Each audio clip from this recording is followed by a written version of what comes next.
you can accept what you just said and go, yeah, she was dead for 3 days and 3 nights. And then, they bring water life and all this kind of stuff. The rituals take place and she's brought back to life. What happened was I did my initial video and all the Christians were like losing it. And this happens every time with West Huff right now. I'm noticing something of an absolute diehard tribalistic mentality from them to the point of toxicity, blame game of me. Dr. Joshua Bowen, you read and can write or decipher, if you will, and oftentimes speak, if you will, Sumerian, Akkadian, I'm sure that Aramaic and Hebrew to some degree, like clearly you have these under your belt, these languages. And I say to some degree because like you might be more fluent in something here or whatever, but you understand these languages.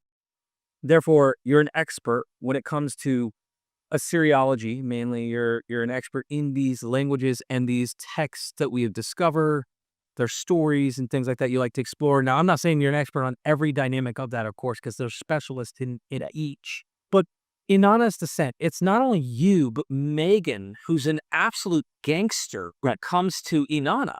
Yeah. And I did a video critiquing, I started actually a series that I wanted to continue, and immediately, it only took one video to get derailed from continuing on the series that I was motivated to go down, because Michael Jones from Inspiring Philosophy did a response, and it really did try to make me look up. And I'm trying to play cool sport. I'm in the chat. Like, his audience is extremely toxic toward me, which I imagine my audience would be the same with him. So, I don't know. How do you cipher through that? Because it's a journey. All a journey. I do this 2-hour video about him making a claim about Dionysus.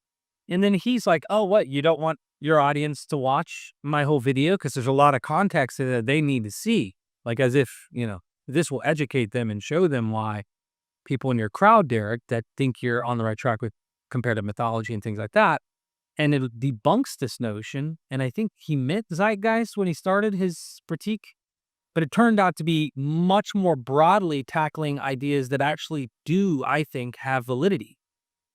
One of the things he discussed, and thanks to Neil from Gnostic Informant from looking at his video, was Inanna's descent. Of course, Baal gets mentioned, and he wants to go with Mark Smith's, I'm not sure the middle initial, interpretation that he's just a disappearing god in this particular text. Paula Corrente, who's a classicist, but also understands these languages and has read this and said, sorry, he's a dying and rising god in this myth. I understand there are other ones. This text seems to indicate he died and rose again. She said the same for Inanna. She thinks died and resurrected, a dying god who rises again. I'm giving all of this to kind of paint a picture. So I contacted you because as I try to do with MythVision, and I'm not always perfect at this, I will reach out to an academic and go, hey, can you give me your, I know you know this stuff. Can you read this and we'll watch this? What is going on here? Is Michael Jones correct? You immediately responded, I already talked to him about this. Yeah. Tell us a little bit of that context. Yeah. At this point, you would think that I would have memorized these dates because of the controversy that ensued. I don't remember. It was apparently earlier this year. I'm sorry, I guess it's last year now, 2024. Yeah. He messaged me. And Mike and I have been friendly, up until, I guess, recent history. And he messaged me and he said, hey, there was like a Twitter, something on Twitter. I was responding to Frank Turk. Right. And Frank Turk made the statement, I can't remember exactly, but they're like, there are no examples of dying and rising gods in ancient world or whatever. I don't remember exactly. Right. And I just said, how do you account for Inanna's descent? And I quoted the lines. It's like lines 170 to 173. I think I did in the tweet, probably not in the tweet, or I said the lines in the tweet. There you go. And so Michael messaged me, and I feel comfortable saying this now because he showed I didn't even know it. Yeah. You know what I mean? So I'm usually very reticent to give any kind of detail about private conversations that I have, but since he's already, and it's fine. Not like anything. I write, yeah. just as an aside, I always assume that whatever message that I send to somebody on like a private message like that is going to eventually be shown in public. I just assume that At this point, yeah, just to be safe. So he said it was very kind, right? No question, very kind. And look, I heard you or I saw you say this on Twitter, and I was just curious. And he cited an article by Aaron Landis in the '60s that had a different interpretation. And that the problem, as you know, but just so the audience, yeah, please. the issue in the text is that Inanna's descent is a story about Inanna abandoning, in the beginning of the text, abandoning all of the shrines and all of the things that she has care over. She abandons them all to go down to the netherworld. And on the way down, her minister, Ninshubor, which, just as an aside, I'll probably pronounce it incorrectly, but I think Michael was referring to her as Ninkabor. I don't know. And the reason, just so that everybody understands, the reason I suspect is that there's a website called ETCSL, Electronic Text Corpus of Sumerian Literature. And they have Sumerian texts in translation. And one of Sumerian and Akkadian both have a letter that's an SH letter. Right. That spells like k, k. It's spelled like we would say k. Well, it's even more simplistic than that, I guess. So the way that people in Assyriology write this, and in other languages that have this, is they'll write an S, but with a little V, a little caret on top. And that's to let you know phonetically you're supposed to pronounce this SH. So the problem is that in online databases inside, you don't always have the option of writing an S with a V, right? So in order to make it searchable, I suspect this is what they did, in order to make it searchable for the general public, the SH phoneme, they represented with a C. So if you wanted to search on shoe 2, S, which is S with a little V on top, U, then you would type in C, U, and then the number 2. Well, when you write the name Ninshubor, it has this SH sound in it. So Nin, this SH, U, Bor, Ninshubor. But when they wrote it in ETCSL or online databases, they spelled it NINCUBUR. And the C is to represent that SH sound that you don't have, most people don't have access to. So he read it, and again, no shame, like I'm not throwing any shame. I would have read it in Kubor as well if I didn't know. But I remember the first time hearing, who the hell is Ninkubor or Ninkubura? Anyway, but it's Ninshubor. It's because that C is, anyway. We just got a lesson on how to linguistically pronounce the name from the experts who are reading this and understanding that. And that was just an important little lesson to understand. If you're going to go to this text, now you know. And by the way, this is a shameless plug. You teach Sumerian, you teach Hebrew. Like, you can take classes by Dr. Josh. If you're interested in really knowing the language, which means you can go back into these ancient texts and start reading them yourselves, sign up for those courses. Yeah, we're actually starting one. What's today? January something. I don't know what today is. So we're starting one on the 13th of this month. Oh, yeah. An 11-week course to take Sumerian 1. So, yeah, if you're interested. Yeah. Okay. So you got time. You're interested in signing up for it. I will get you a link so you can put it in the description. So sign up there. But okay, so he is describing Inanna's descent. Now, are we at the conference where Michael Jones is giving the presentation here? Well, so where it started with me was that he wrote and he said, look, there's this part that you talk about, and let me pick up the myth there. So Ninshubor is Inanna's minister, and she's following her to the netherworld. And she turns to her and says, listen, I'm going to give you some instructions here. I'm going to the netherworld. I want you, after I've been down there, make the rounds to the different temples of some of the major deities. And go to Enlil and go to Inanna, whatever. And then ultimately she says, you'll end up at Enki. And say things like, don't let Inanna's metal become like alloyed down and with the dirt in the netherworld. In other words, don't leave her down there to die. Do something to rescue her. And so she says, got it. And Inanna descends to the netherworld. And there's this whole interaction that she's at the gate of the netherworld with the guard of the netherworld. She has to take off all these, the maze, these powers. They sort of trick her into taking them off, so she's much more vulnerable when she gets in there. And she gets down there and she sits on the throne of Ereshkigal, and Ereshkigal and the Inanna gods are super pissed, and so they kill her essentially, pretty much. So Inanna dies, she becomes a corpse, and the text says that she's hung up on a peg. Then it says, and after 3 days and 3 nights, Ninshubor goes off to start Perhession. Right. So the way that everybody reads this, the way that people understand that, All experts. I mean, not all of them, but I haven't checked everybody. But Yeah. Certainly even the most recent translations and commentaries on this would say I'm thinking of Weitzel, for example, has in this volume that Conrad Folk edited, where he's got stories in Sumerian.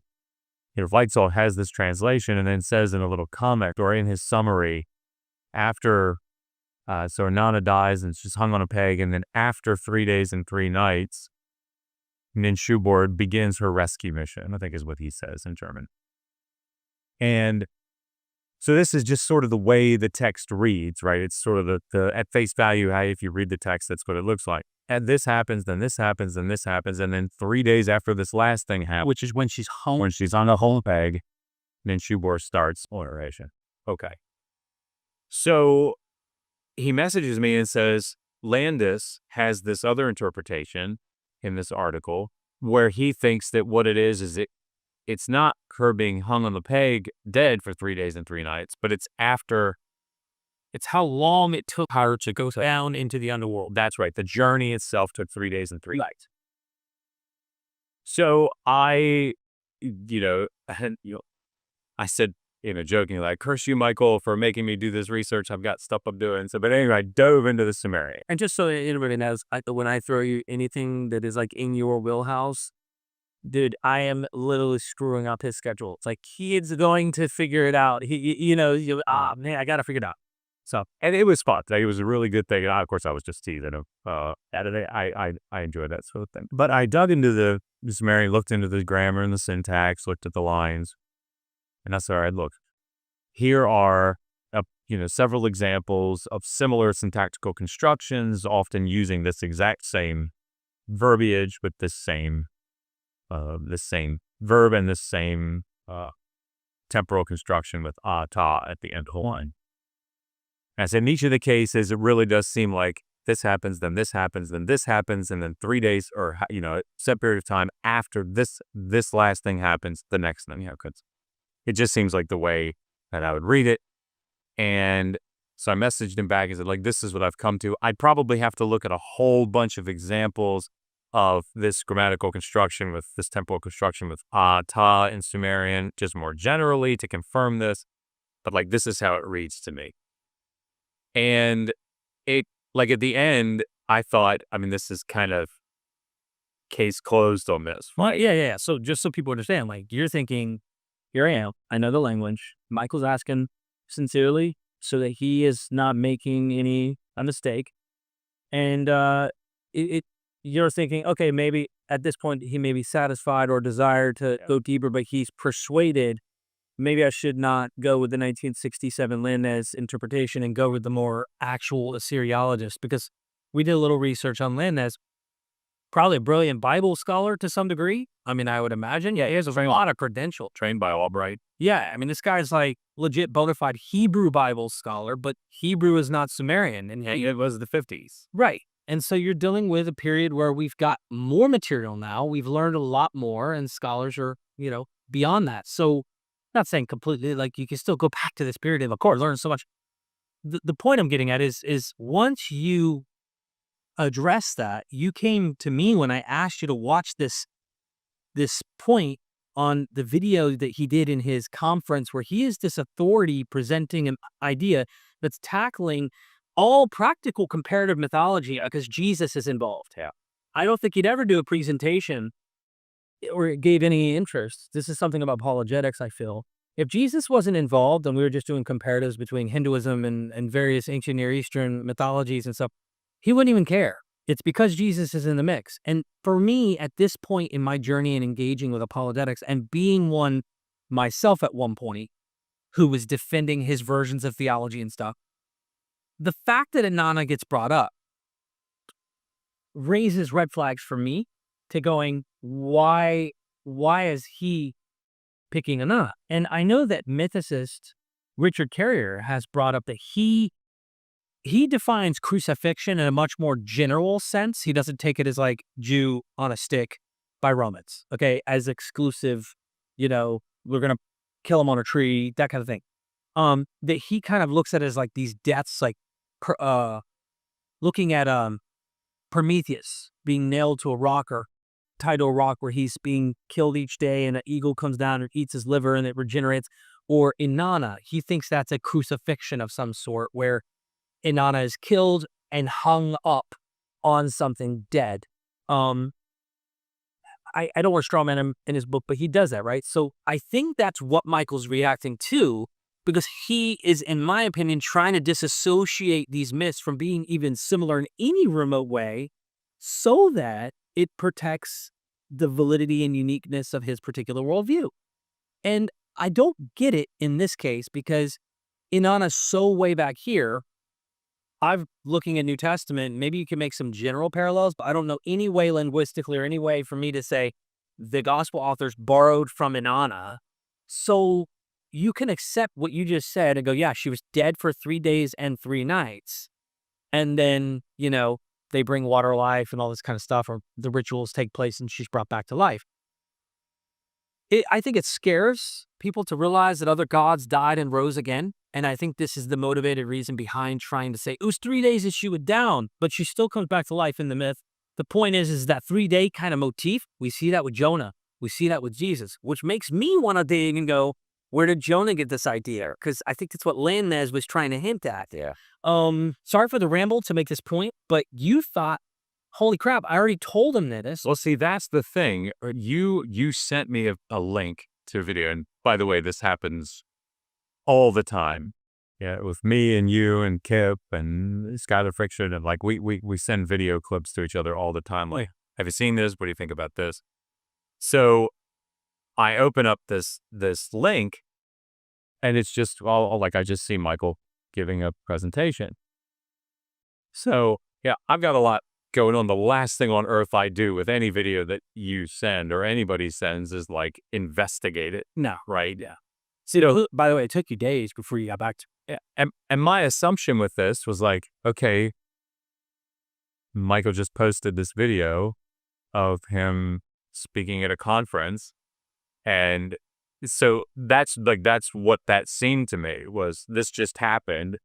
Here's a new video that just came out. Is this right? Right. And can I give context so that as you're laying that out, I was accused of being a liar, right? The heat in the kitchen started to turn up. We were cooking each other, okay? What happened was I did my initial video and all the Christians were like losing it. And this happens every time with West Huff right now. I'm noticing something of an absolute diehard tribalistic mentality from them to the point of toxicity, blame game of me.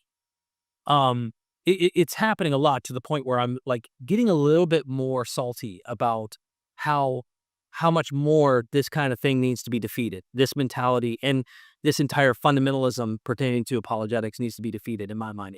If you're a Christian watching this, what I'm trying to say is if you don't want me to be more combative in terms of being, you might want to be more like Christ and not be such a dick in the chat. Honestly, because you're actually making me want to even be more cutthroat and be more precise and be more antagonistic in the sense of showing more evidence that humanizes your religion to the point where more people are going to be leaving it. It's just inevitable. And I'm being honest with you. Like, I'm telling you how I feel and expressing. I'm a human. I'm not perfect. But I say that to say, I did the video responding to his shut up. Yes. Arrogant shut up phrase that he said. Very arrogant that he made this comment. Now he said, I thought it was a joke, whatever. He had all his excuses. He did a hit piece with him and Manning making me look stupid. I'm trying to play cool, but they also did try to make me look dumb. We did investigating. You came back and said, hold on, I already told him this. You didn't realize this was 8 months ago. Yeah. Yeah. And it was really like, here we are 8 months later, Yeah. critiquing this video he already did 8 months ago. You thought it was recent, and it was like 4 months ago or something from that time or whatever. Meaning 8 months ago, Michael approaches you, or I'm sorry, he does this presentation. After the presentation, he approaches you about it turns out you were thinking he did this presentation recently, and it was a while ago that he had asked you about this, and he still went with this interpretation. That's how it came across to me, right? Right. And so I thought, well, gosh, like, I mean, I guess it's not surprising it wasn't surprising to me in my mind to think, all right, I laid this out, you just didn't accept it. I mean, that happens all the time. Right. So that's when I wrote back and said, like, I don't know why he's bringing this up again. Like, I've already talked to him about this. So then, you know, all right, here's the data that I laid out in this interaction that I had. And so I wrote you this letter. And I think you actually read it, or yeah, sure. I read some of it. It was pushing to me, and they were rushing so much that I couldn't get it all. So, you know, and what I did, because this had come up again, I did a little more digging, and so I found a couple of extra examples. But one of the things that I realized I had told him in this interaction was that there is a set of variants in that line, whatever, 170, I think. Yeah, whatever it was. this was a powerful point. Yeah, and it's one of the things that, you know, when you think about grammar and syntax, there's fluidity. Like, a writer can do all kinds of things, play with syntax, but there's and this is one of the really cool things about learning Sumerian. Nudge, nudge, wink, wink. That's true. But you know, I mean, it's really cool to learn Sumerian. But when you do, you can go to these online resources and you can get this kind of information that I'm getting ready to lay out, because you can look at the Sumerian and see it. But one of the things that you have in those lines is you have, this isn't like the Hebrew Bible, where we have much later manuscripts, or the New Testament, you know, much later manuscripts.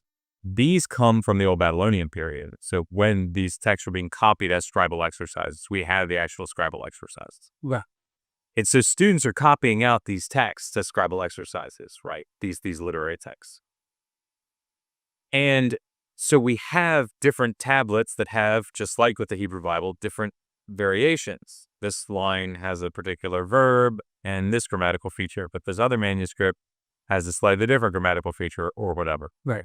So some of the variants that we have for that particular line, instead of saying after 3 days and 3 nights, we have a manuscript or two that say after 7 months. After 7 months.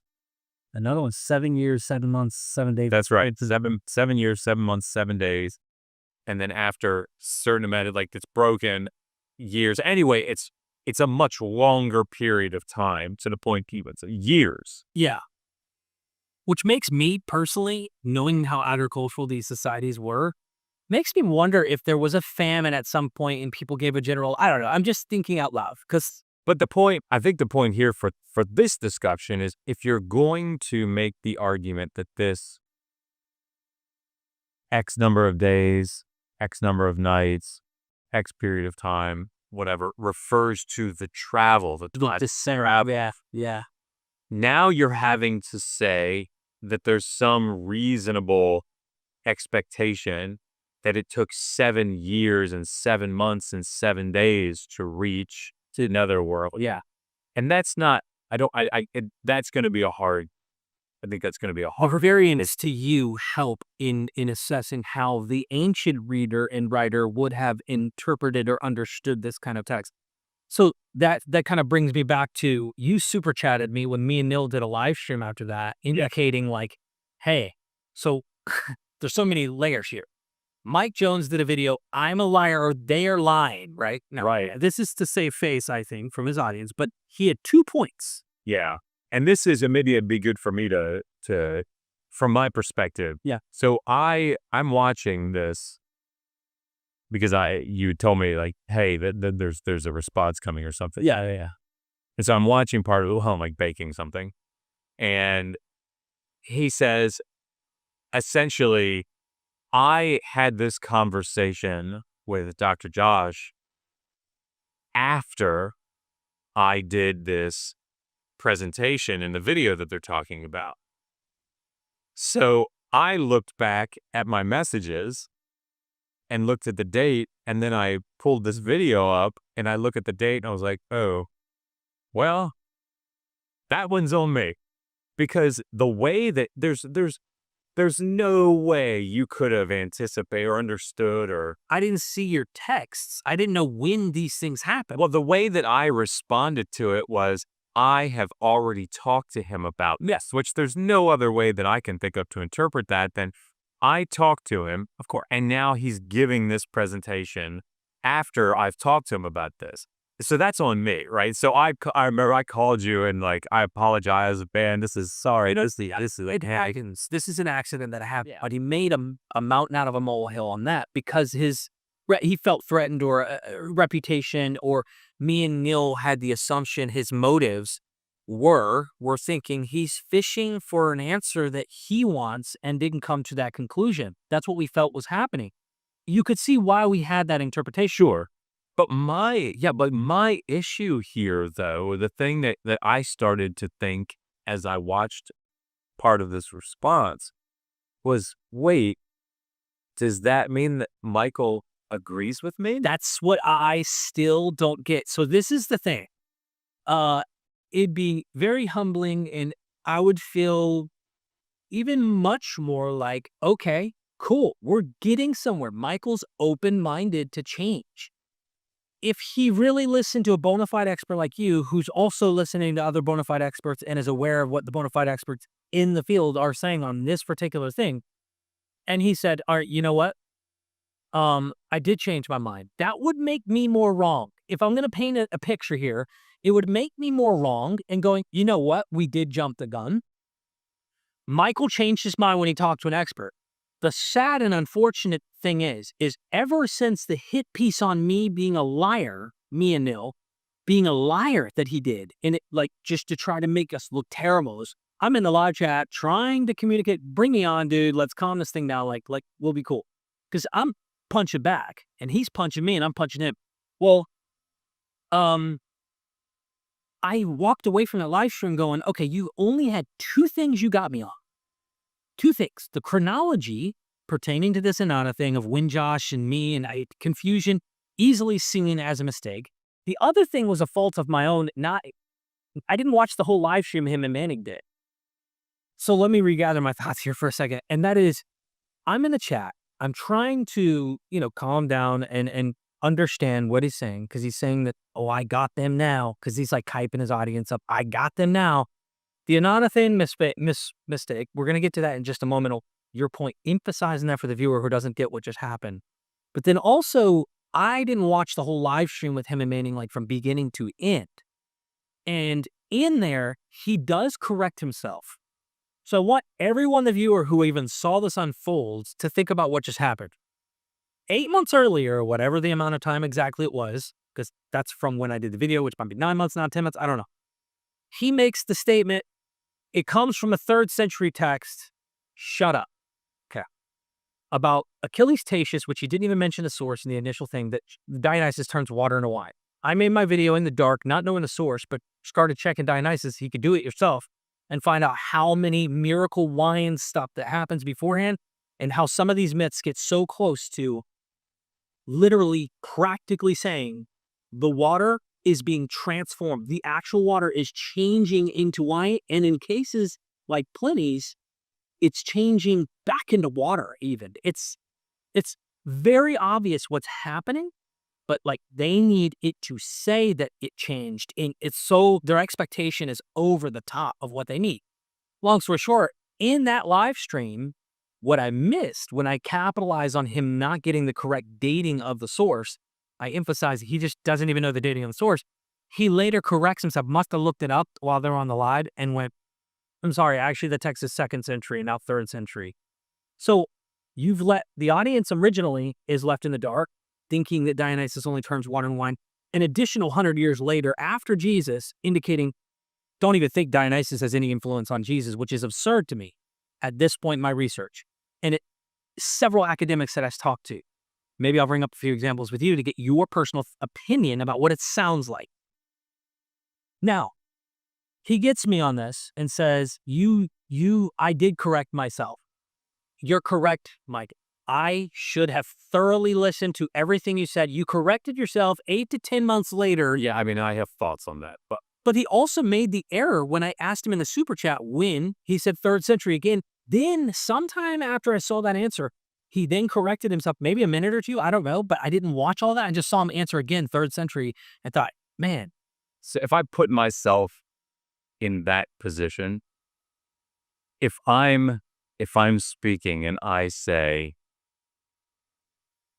the earliest manuscripts that we have of the Sumerian king list come from the Old Babylonian period. And then I let 20 minutes go by, 10 minutes go by, and I say, sorry, I said Old Babylonian period. I meant the Ur 3 period. And somebody puts out a response video saying, here's Joshua Bowen saying the earliest manuscript that we have of the Sumerian king list comes from the Old Babylonian period. I mean, is he even an Assyriologist? I don't get mad at them. Like, I say, you are absolutely right. That was on me. I corrected it later. Yeah. But here, you're right. That was me misspeaking, right? Or me not thinking it through or whatever. But this is the thing. I don't expect everyone to be like that. Like, you're very, very kind, okay? But this is 8 to 10 months, Josh. Right. This is my real point. That you were wrong originally, dude. Like, what I'm saying is like, yes, I am, bro. I literally said, Josh, I was wrong about 2 of those things. I am not afraid to make mistakes or be wrong. You know this shit. Of course. Dude, my channel, I'll make hypotheses. I'll go out and test shit, turn around and change my mind on what I thought because I think I was wrong. That's okay with my position. I don't have an ontological worry about what I'm right or wrong about. I can say something bad about Jesus, and I'm not worried about hell. I can say something good about Jesus. I don't expect reward, okay? What I'm saying is he could be right, and I was wrong about 2 of those things. We were wrong, easily seeing why we were confused about the whole Inanna thing. Your point stands. Did Michael Jones change his mind? Because if he didn't, this isn't the gotcha Michael thinks it is. If Michael is making me out to be a liar because we got the chronology wrong, and it turns out he's giving you the finger on the information you gave as an expert, nah, I'm going with 1967 Landis who doesn't even know Sumerian. I'm going to go with him over you in terms of the experts that are contemporaneous on interpreting this. Hate to break it to you, Michael. I admitted I was wrong on the chronology, but I'm not actually as wrong as you think. This looks worse for you because now it's like we were right. It wouldn't matter if you shop for him before or after because you still didn't accept the actual academics in this claim. That's the one example I wanted to make and emphasize that. And we still don't know if he changed his mind. Yeah, I guess for me, we did a video response to that or a video about the Wes Huff, Billy Carson discussion. And one of the things that I pointed out is that Wes cited Leviticus 25 as the passage, the chapter that has the anti-kidnapping law, and which is wrong. And I said, now, I'm going to, assume the best and that he meant Exodus 21 and just said Leviticus 25 because both deal with slavery. Yeah. Okay. It would be very easy for me to say, oh my gosh, look at this guy. He can't even keep the law collection straight. Like here, this is one of the big verses that apologists bring out every time, and he can't even keep it straight. Like, boom, mic drop. Yeah, I don't even, like, do I even need to engage with what this guy says? But that that would be very disingenuous of me, I think, and not intellectually honest, because it's not steel manning somebody's position. Right. And I feel like I see this a lot in Christian apologetics. And Kip and I have talked about this in recent work with like rationality rules. That there seems to be this rhetorical strategy of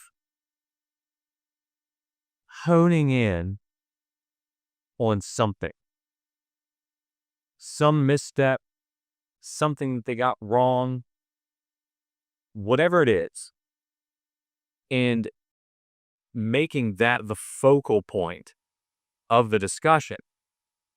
And you can spend lots of time on that, and really, and particularly if it's something that is, if somebody were to say the Sumerian text, the Enuma Elish. Yeah. Well, it's not Sumerian, right? It's Akkadian. And even if that wasn't like a misstatement, even if, that's something that somebody doesn't know. Right. If somebody were to say, yes, the Sumerian text, the Enuma Elish, talks about the ascendancy of Marduk. If I were to say, oh my gosh, they don't even know that it's Akkadian, not Sumerian, I don't even have to deal with this person, what they're arguing. That's fallacious, in my opinion. Yeah. Because, okay, yeah, so they don't know that it's in Akkadian, not in Sumerian. Fine. Like, that does say things. It tips me off where they're coming from, maybe their knowledge of, the text on that level.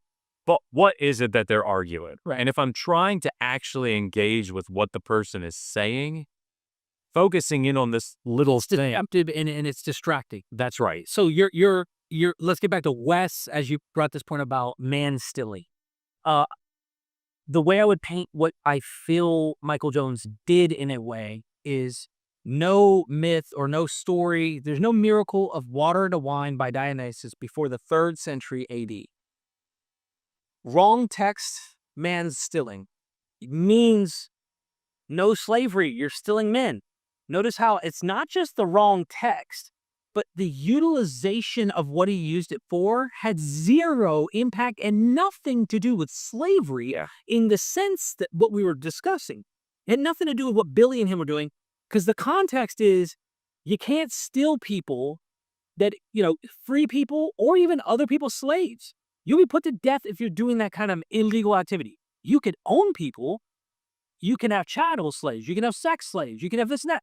You can't steal. You can't procure them illegally. But notice in the context, you're actually giving the accurate understanding of that material and pointing out, if you added to that, dude, by the way, you also were wrong about the very text that you say it was at. Now, when you get pedantic like that, when it's happening to you all the time, because this is what apologists do, this is what I capitalized on and realized once I knew what source it was when him and Manning did the stream, I was like, oh, hold up. Citations? Let me do my research. Oh, wow. Pulled up the Tim Whitmarsh commentary, read the commentary, read what he had to say about some scholars who argue and articulate that it looks like it could be a polemic against the Eucharist in Christianity. Some say, no, it's a similar phraseology that comes from a commentary and myth. Like, I went in deep, dude. I went into all of this. But the dating of it is 2nd century, not 3rd. Well, what Michael did was, though I corrected myself and said it was 2nd century, but then he kind of doubles down, right? And he goes, but there is a 3rd century manuscript that indicates that myth exists. So no matter what, he's right.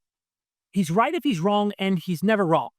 And this is how it feels to me. And it's like, okay, but I'm happy to go, I was wrong about the chronology. You accept some of this responsibility, and I don't think you deserve to accept that because I should have done that thorough research and caught it. But either way, Josh, it doesn't matter. Yeah. We were wronged, Michael. Ow. Yeah. We're okay with making the mistake, and we apologize for making these errors, especially if you feel that this is somehow what we think we're taking you down by. No, I still stand behind that his utilization of that myth which in the myth is an origin myth of why wine exists and what were the magical properties of wine. All it is, in a nutshell, the myth goes like this.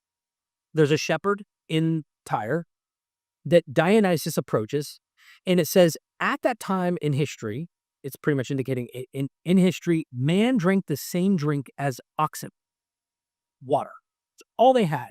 It's explaining where white wine and dark wine and all this wine comes from, and then it even like jabs it goes, but this is he used to be the mother of all wines, so from here all the other wines come from. So it's kind of like saying we're the best wine, you know. Dionysus pops up, and there's a shepherd, and he shows hospitality, the hospitality myth that we see with Abraham. Sure. Ovid's metamorphosis with Philemon and Bacchus. Like, it's a well-known common trope to show hospitality to gods that you don't know are gods. And he offers him the only thing he has, which is water.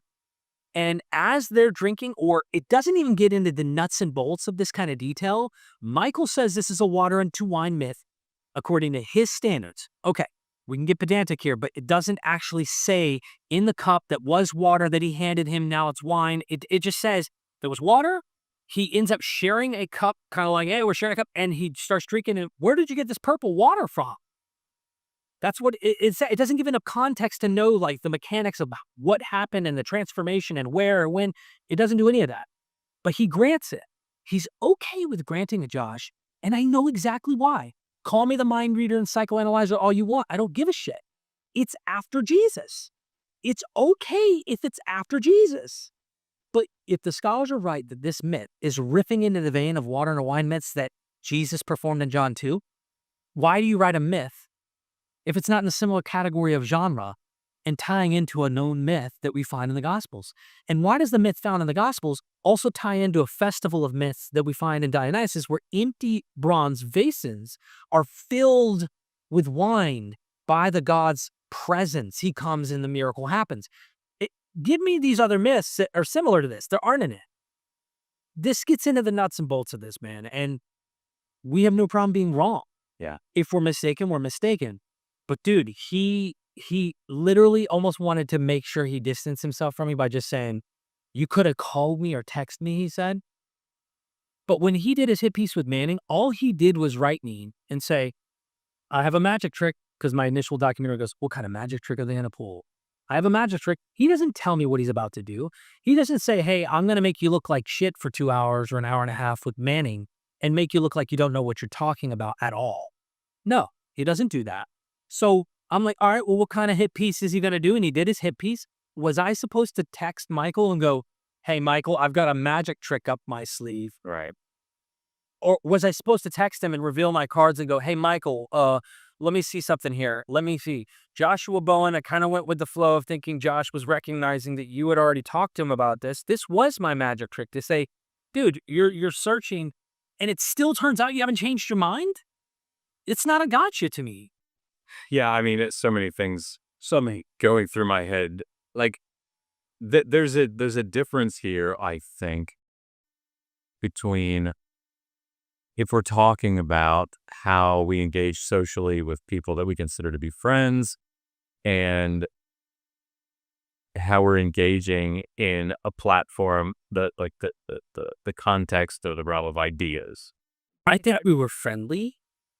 I would have considered him a friend, but like, you can't pretend all friends are on the same kind of level. Look, he is in the opposition of what we do in terms of what we argue all the time. Right. And so, like, in that regard, it always seems strange to me when it does feel like rules for thee, but not for me. Right. And I feel like sometimes there is this, the way that it comes across to me is that apologists have the ability or the right, maybe in their minds, to be snide, to poke, to have these streams where they focus in on minor things. Or mock. They do it a lot. Or mock, yeah. And because I see this with Kip a lot, right? Kip gets accused of a lot of different things when it comes to responses. But I'm here to tell you that I've never seen Kip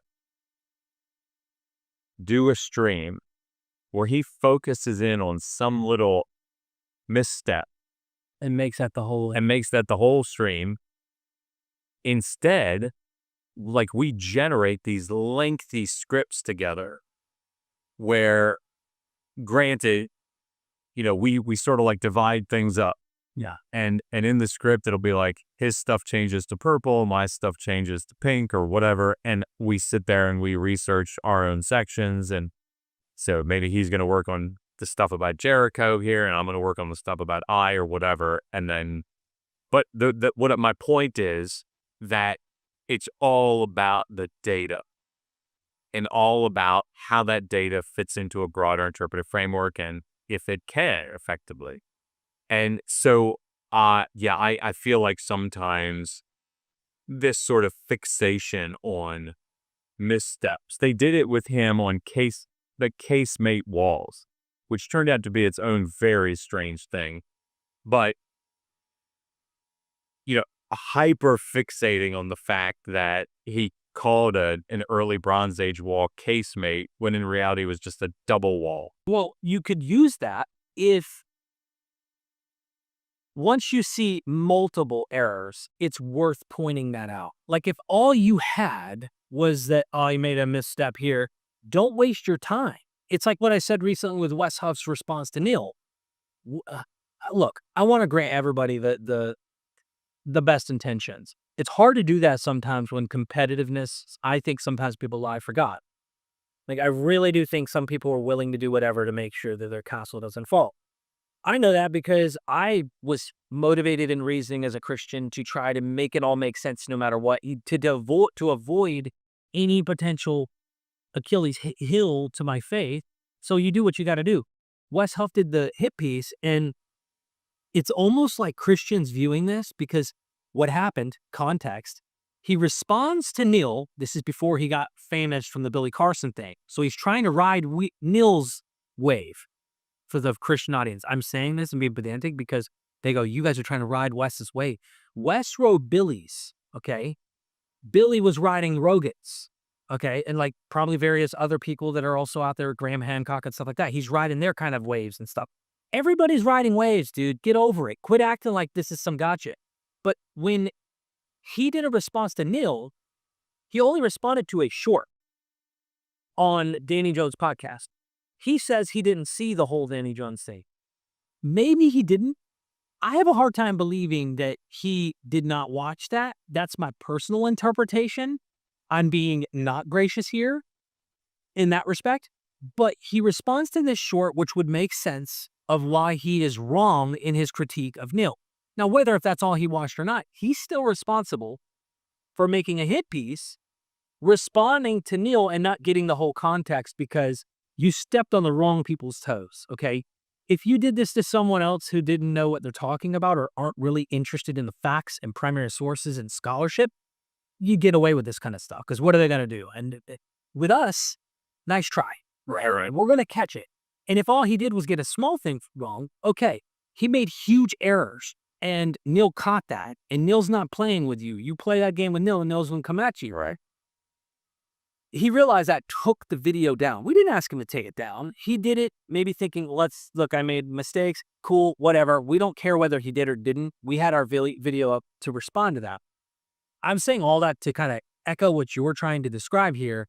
And I think if all he did was get one thing wrong or a minor thing, we wouldn't even waste our time. He said that Neil was being dishonest. Well, you used the words first, man. Yeah. And I don't know, like I'm guilty for Michael Jones saying shut up to skeptics who think, yeah, actually, I do think there's water in a wine myths before Jesus. Almost wanted to read you the source from Pliny. There's actually 2 quotes from him, and it's from a very important political figure, Musinius, who worked with Vespasian, the highest elites of the world at the time, at least in the Greco-Roman world. You might find elites like this in China or somewhere else, right? Like at this time. And he literally conveys that each year around the nones of Janus, January 5th, this January 5th, 6th date, you will see that Dionysus changes a water fountain that flows all year with water. It's like we walk in my front. I've got a lake out here in the front. It has a fountain. It flows with water. For 7 days of the year, it flows with wine. Michael, for example, though, it doesn't mean that the water changed in the wine. This is a kind of level of like pedantic detail. The water stopped flowing and the wine started flowing. Like this is how he wants to read it because he can't have it be too close to Jesus, right? This is how I feel he's doing it. So then in his stream of manning against me, he brings in Aristotelian logic. And he, go ahead. Sorry.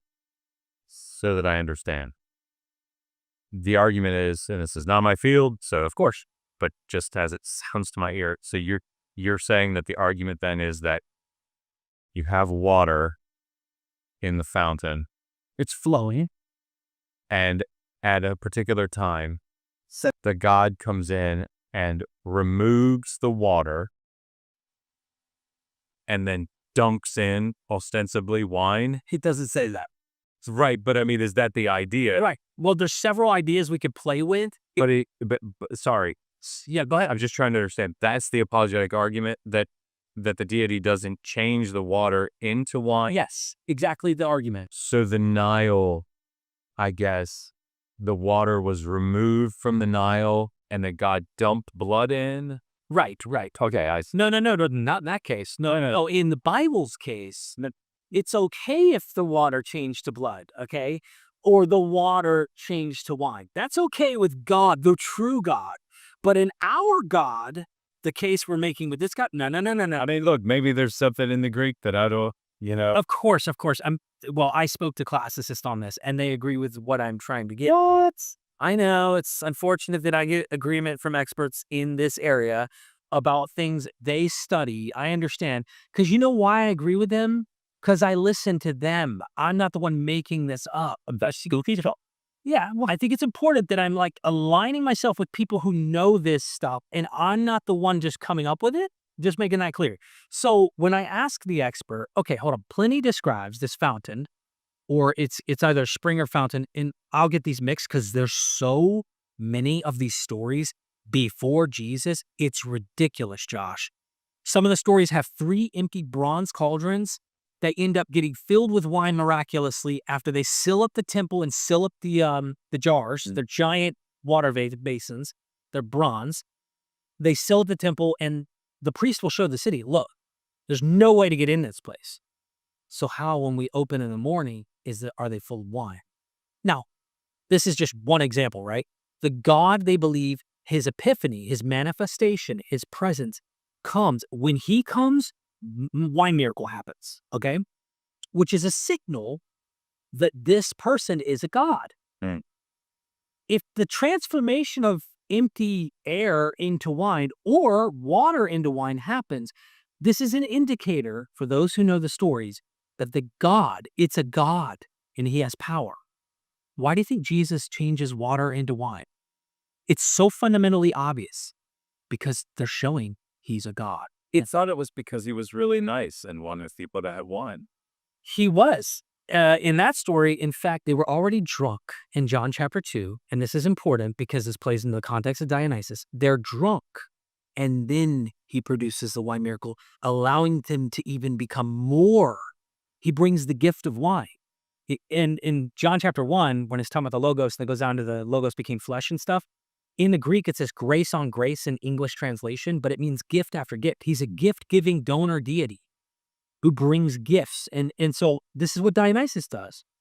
And his epiphany is showing the God is present. That's why the water changes to blood or wine, which is also indicative of the Eucharist. That's a whole nother thing, because John's gospel seems to be very much in line with like this Eucharistic idea of the God's presence is in the wine and in the bread. He is, and when you ingest it, you're partaking and becoming one. All this interesting mystical stuff. Well, Dionysus, in that myth that I was talking about, Pliny, or in this tradition, 7 days out of the week, wine flows.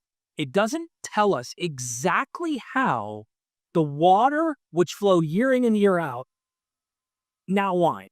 It doesn't tell us. It just says now it's wine. But here's where it gets really interesting. it describes at this shrine where the god's presence is, probably an image of Dionysus in a temple where this wine water is happening. When you take the wine, it says this much. When you take it away from the presence of the temple where the god is, the wine starts to taste like water. Jones says, "Do you see the problem?"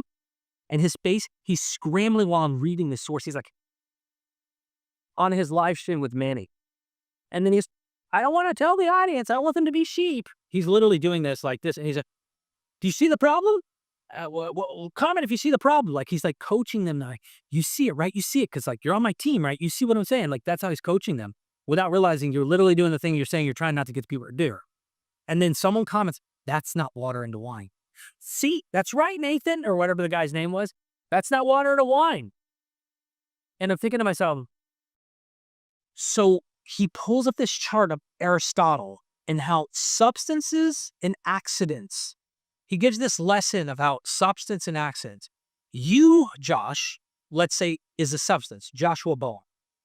Your coat, your hair, your beard, your fingernails, those are accidents of you, but they can all change and the substance remains the same.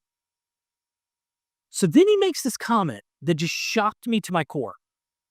That's why we're thankful when we do the Eucharist, the wine, and the bread, the substance changes. It literally becomes Jesus' flesh and blood. But thank God the accidents don't change, or we would be tasting blood and flesh in our mouths. Now, I know we know that that's what they teach in Christianity, but when you think about it, and I've been really immersed in this, it's Jeffrey Dahmer level disgusting thinking to me at this point where I'm going, here's a guy who's telling me that this myth is not indicating that waters transform into wine and vice versa, who's going to tell you this cup, "Our Father who art in heaven, hallowed be thy name, thy kingdom come, thy will be done on earth as it is in heaven, blessed are thy Father, Son, Holy Spirit." And next thing you know, boom, this is not a cup. This is Inanna. This is Inanna, okay? Now, it doesn't give the accidents of Inanna, but the substance of this is actually Inanna right now. Inanna. Now, your eyes and everything about your your awareness would say, no, that's not Inanna. Like, obviously, we would use modern day thinking to know, sorry, dude, your magical words did not change us into Inanna. But if I started seeing fingers or it started to change, indicating the accidents, the things about it start to show that it's starting to look like an Inanna, you can start to at least go, hold on, maybe there is some magical thing happening here in this case where it is becoming Inanna. It doesn't happen when the cracker stays the same and the wine stays the same and nothing changes. You have to play make-believe that something actually changed, that nothing did. It goes against all the normal reasoning that we have in our minds. I say that to say that when a description of a text is describing the accidents of things starting to change, you have to make the assumption that the substance isn't changing. And doesn't say either. It's not describing accidents as if the substance itself is not beginning to transform. Let me give you an example. Let's go with the Pliny the Elder quote, exactly what he says in an English translation. Eudoxus says that persons who drink the water of Lake Clitorius, this is the one you're scrambling over, take a distaste for wine. So if you drink this, this water makes them not like wine. People who drink from this lake, it makes them have a distaste for wine, okay? And Theopompus, which is 3rd century BCE, hundreds of years before Jesus, asserts that the waters of the springs already named are productive of inebriety. So they get you intoxicated. So they're a wine, there's water in it that gets you intoxicated. This is indicating the kind of things that Dionysus does do in water and wine stuff, right? So this is classicist and recognizes. So he says, according to Musenius, there is a fountain at Andros consecrated to Father Liber Dionysus, from which wine flows during the 7 days appointed for the yearly festival of that god, the taste of which becomes like that of water the moment it is taken out of the sight of the temple. Pliny the Elder, Natural History 31:13. Why do you think the wine, when you take it out during the 7 days, away from the site of the temple, does it taste like water? It's to demonstrate that the deity is no longer having any effect on it. Meaning it was water. Now for 7 days, it's wine. When you get away from the temple, it starts to taste like water again because the God is not present where you're at. And the God is the reason it tastes like wine, and it is wine, intoxicating and all that. That's literally the point I'm making. And he's like, it didn't change into water. It just tasted like water. Do you know of any classicists that would argue that? I don't know any classicists that I'm aware of. There might be Christian ones that might, because there's people who get like kind of like Egyptologists with David Falk, who go into another arena to try and validate their particular Christian perspective using their. Let me ask it differently. Okay. Does it seem like when you talk to classicists about this passage, does it seem like they indicate that the state of the field is that most classicists say, yes, that's water changing into wine for those 7 days? I've only spoken to a few classicists, but the ones that I've spoken to specialize on Dionysus. Like that is their god that they really study. And one of them is Ana Isabel Jimenez San Cristobal. It's a hell of a name. It's a good long name. It's from Spain. She's from Spain. And I spoke to her on the phone. She's trying to learn English better. And I broke this down and communicated it to her. And she's like, what? Like, why would anyone bend over backwards to that degree? She says, some of the myths don't indicate that, like, they don't give you enough for you to draw this, like, this must be water into wine stuff. But then she said, some of them come so close that it's like, that's the implication. And she goes, and Derek, even without those examples, there's myths where Dionysus makes rivers flow with wine. With the logic in that, if you're getting that into the details that Jones wants to get into, where did the water go? It's in a river. Like, how does the river now, where's the water at? If it's flowing in the same seam of river, how does this turn into wine according to the story if it's not transforming the river into wine? Yeah. Meaning the water becomes wine due to the god. And the other example, I'll read it to you. You tell me what you think as a non-specialist. It's Plutarch, and this is the last one. But those of the Thebans who had remained outside, taking the city on their left, advanced upon the rear of their enemy. At the spring called Sisusa, here as the story goes, notice it's a story, his nurses, these are nymphs, bathed the infant Dionysus after his birth, for the water has the color and sparkle of wine is clear and very pleasant to the taste. Lysander 28:4. So where the water was, it was changed into wine. It seems that that's what's implied. And let's pretend it isn't the conclusion. Can you see it close enough to seeing what's going on that Jesus is changing water into wine? I mean, it's so close that even if you wanted to dine on the hill, I didn't see the water itself transform into wine. I saw it sparkle and taste and have the color of wine, but I didn't see it become wine, which is ridiculous because the classicist says, sorry, this is saying it's wine. You understand how ridiculous you talked about you know how you said they hone in on like a thing? That's what Jones is doing. It's like a magic trick in front of his whole audience. Ha, va, va. But then he goes to Achilles Tatius. He goes, now that's water and wine. He has no problem accepting a 3rd century text that these sources I just gave you give you more data that water's being transformed than Achilles Tatius. And he says Achilles Tatius says water and wine. Huh. You know why? There was no wine. It says there was only water that the oxen and human drank. So where did wine come from? Well, the god brought it. So that dude, I feel I can't help but say this. There's 100% somehow dishonesty playing a role here. I cannot help. If that's dishonesty because I got to protect my castle, I can't help but assess this. I don't know. Yeah, I mean, obviously, I'm not a classicist, but those would be the questions that I would ask. The others would be like, I've not translated through those sections, John, but I mean, is the text explicit in the way that Jones would want it in these other sources? I am glad you asked. Thank you. I'm glad you asked. So this is a good wrap-up point in terms of Jones, and if you have any other comments pertaining to apologetics, this is just the state of the problem I see with apologetics because, look, man, I think that these are all fantastic stories and myths and traditions and cool stuff, but I'm not persuaded yours is true and everyone's is wrong.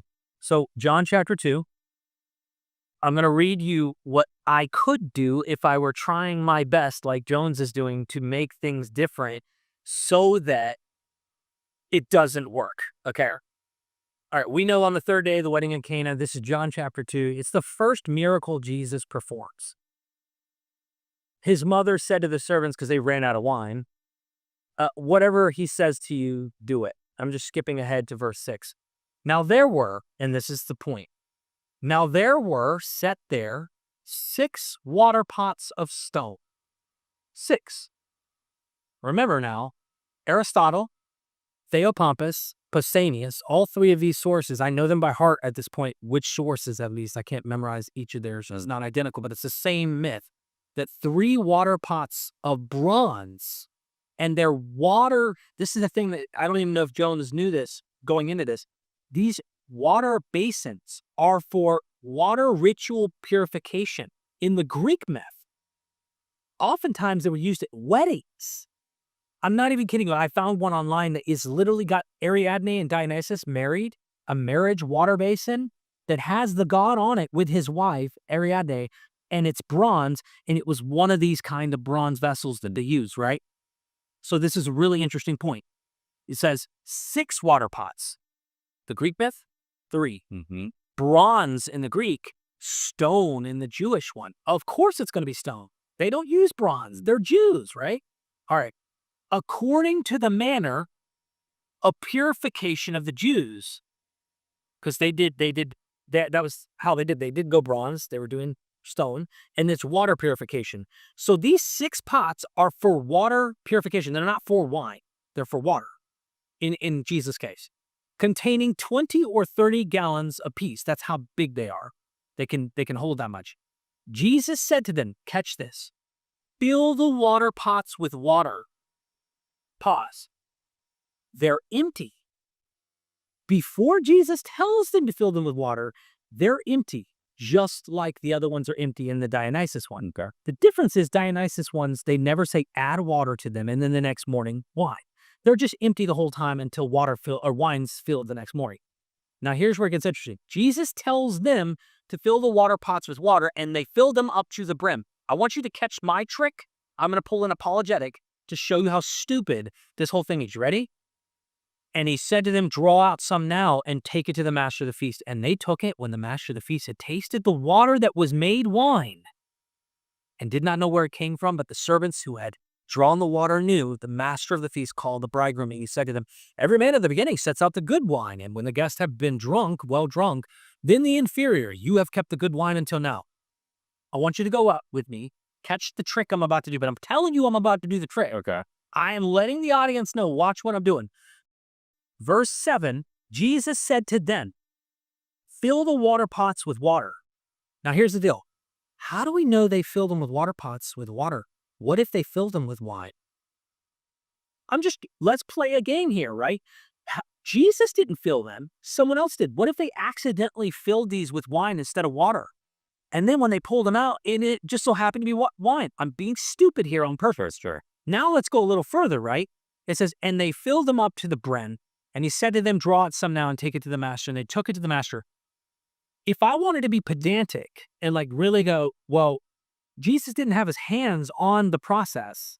Any mistake could have happened and wine could have been included in this instead of water. Now, I don't at all, that's such a dumb interpretation. But in this case, I could be very, very like peculiar and try to pick it apart and be very ridiculous and resist what the story seems to be implying. The God is here. He transforms the water into wine in these water purification vessels, 6 of them. And in the Dionysus myth, it's 3 water purification bronze vessels that get filled with wine. And then for centuries prior to Jesus, in the Greco-Roman world, this was the festival, the tradition. Everyone knew it, and it was all over the empire that they would practice these kinds of things. So like, this was a very common tradition And you go to Rudolf Bultmann, Dennis McDonald, experts on John, and they say it's a no-brainer. This is clearly a heathen legend that the this Jewish text or this Jewish tradition is riffing off of, and Jesus is doing better than Dionysus. That's what they say. They say he's outdoing him, just like Genesis would be a polemic. Yeah. That's what that sounds like to me when you say it. Like if that's the interpretation that they're outdoing it, like, would you say 3 to 6? Yeah. Yeah, I just think if you carefully are looking at that and you say, he tells them to fill up with water, but he doesn't have his hands on it. He's just telling others to do it as if, what, these people are perfect and can't make mistakes. Notice how I can get ridiculous, is my point. And then later on, he goes, when the master of the feast tasted the water that was made wine. Yeah. So that's what they go, oh, water that was made wine in verse 9, the very beginning of verse 9. That's all they need. And they go, so if we don't get a myth, this is how apologetics works. If we can't get a myth of Dionysus that says the water that was made wine, it wasn't made into wine. So when a spring is now flowing with wine for 7 days or 3 days, depending on the myth or whatnot, the water still remains water, but somehow wherever it goes, wine starts. So the water didn't change. Yeah. Do you understand how ridiculous this is? Yeah, I'm scrolling through the Greek here and asking questions in my brain and wanting to do some lexicographic work. But yeah, it's apologetics, bro. Yeah. Welcome to our world of what we have to deal with. So we dealt with Inanna. We mentioned Wes with his man-stilling. I pointed out, like, when you do get into the weeds, and there are experts who've written on this, like water and wine. This is a big rabbit trail, but again, it makes me not want to have to engage or deal with these people anymore and just keep doing my scholarship. Yeah, I'll critique them, but engaging with them, I just don't know what the point is unless I'm going to carry anxiety and constantly deal with what next hit piece is on me. If you can do all the hit pieces you want, I have zero interest. If I'm not going to engage you and I don't think you're worth my time anymore, go for it. Yeah, sure. Make noise. But I just don't think that they have an honest agenda of understanding and learning the material. And I'll say one more thing, Josh, is this. I'm falling more and more in love with these stories the more I study them as a skeptic. Yeah. The freedom and enjoying cool stories and learning about this stuff is so much more fun than the gotchas. And that's the way that it should be. When people ask me, why do you study things that you don't believe? It's just a weird question to me. Because why does anybody read Harry Potter? Why does anybody read The Hobbit? Has anybody watched Marvel movies? The reality here is that there's so much more to ancient texts than whether we believe they're divinely inspired or something. It's what they reveal about our past. It's what they reveal about antiquity. And what we can glean from these very human texts, these very human mythologies, what we can glean, and not only about how they thought, but how maybe we should be thinking today. Yeah. Thank you, Josh. Sign up for his course. Take his language courses. Go learn Sumerian, Hebrew. The Sumerian courses are taking place soon. I hope you'll check them out and let him know that MythVision sent you. Thank you again, bro. Thank you.